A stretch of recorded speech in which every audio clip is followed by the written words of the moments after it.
Dias Gloriosos, capítulo 22, Pluralidade de mundos habitados. Em face do reiterado interesse manifestado pelo homem para documentar-se quanto à possibilidade de vida em outros planetas, particularmente através dos estudos efetuados mais recente pelo robô Sojourner, que foi conduzido pelo foguete Pathfinder em direção do planeta Marte, a fim de confirmar-se a suspeita de que os meteoros caídos na Antártida seriam dele procedentes, mediante acurado estudo e comparação molecular com as rochas lá existentes. A questão se apresenta desafiadora.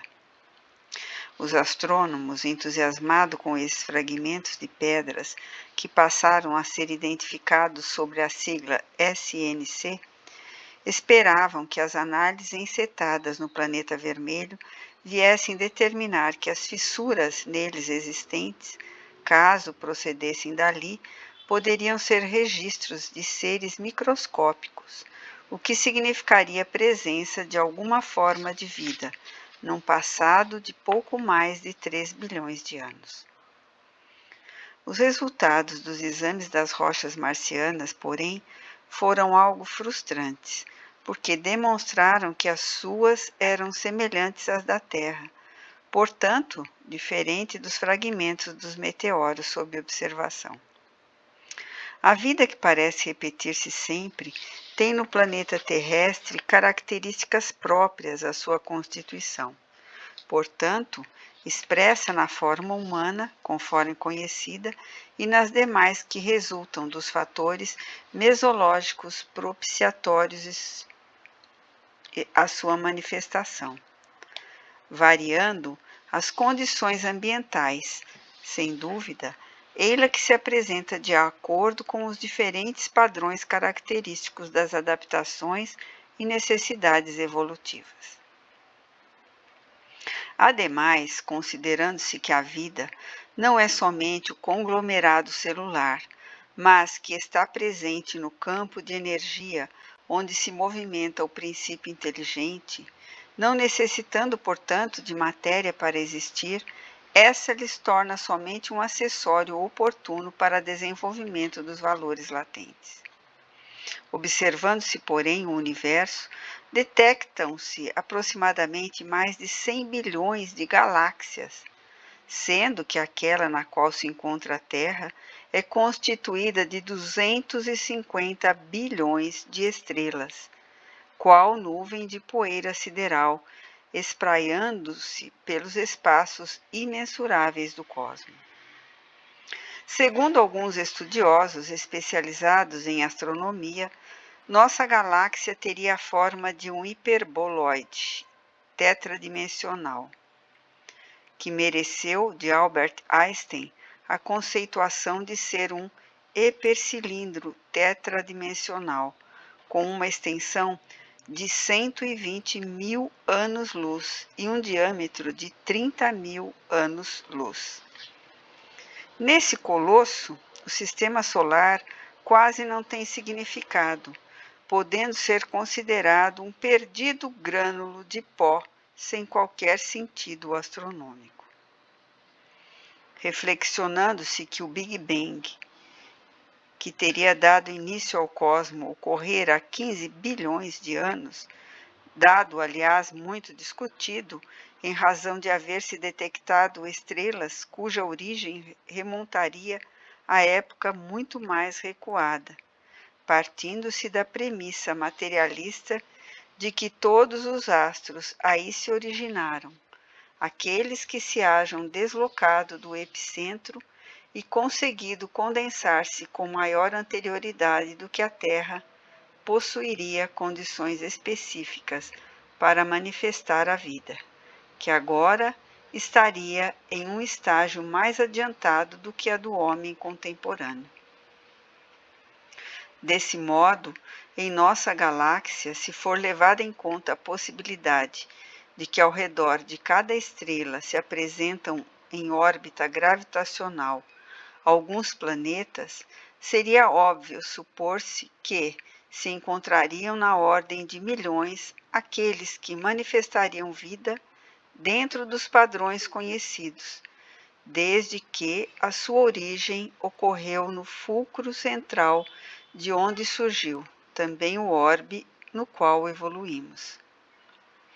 A Terra, pequenina, porém, se nos apresenta gigantesca em razão de possuir uma massa de significativos 6 sextilhões de toneladas, que representam por centímetro cúbico uma massa específica de 5,5 gramas.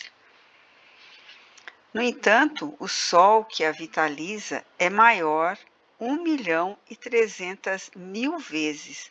constituído por uma massa 333.432 vezes mais volumosa. Por sua vez, o Sol é muitas vezes menor do que as estrelas de primeira grandeza, como Canopus, Sírius, Betelgeuse, Antares, que, em triunfo, entoam um hino de glória à criação. Avançando na análise e penetração dos insondáveis abismos siderais, os mesmos astrofísicos detectaram os quasares azuis, que são fontes quase inesgotáveis de radioenergia, que se localizam distante uns dos outros em média 5 a 10 bilhões de anos-luz. A radioenergia que exterioriza cada um deles corresponde em 1 segundo a que decorre da desintegração de 1 bilhão de sóis. Cuidadosas investigações demonstram que o universo continua expandindo-se e, ao mesmo tempo que partículas prosseguem distanciando-se do epicentro que lhe deu origem,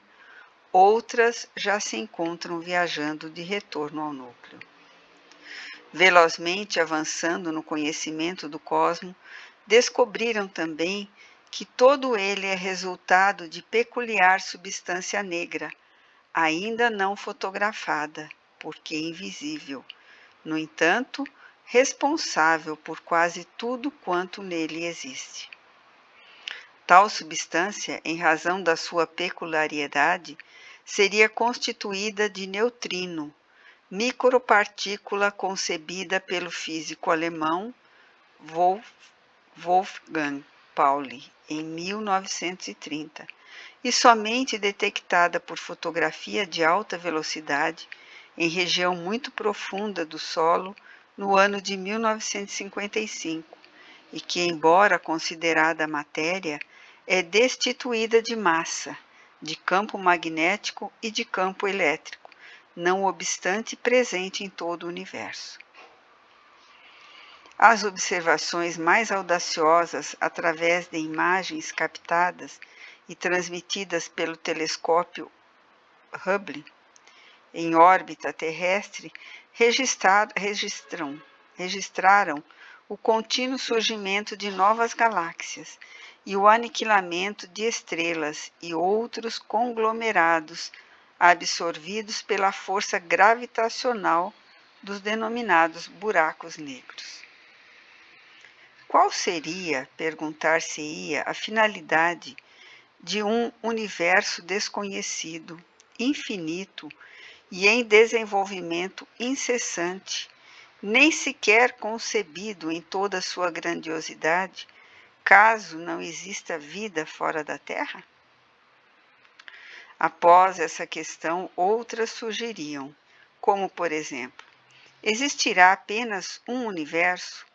Ou, além do infinito relativo, existirão outros? E antes da sua existência, que havia?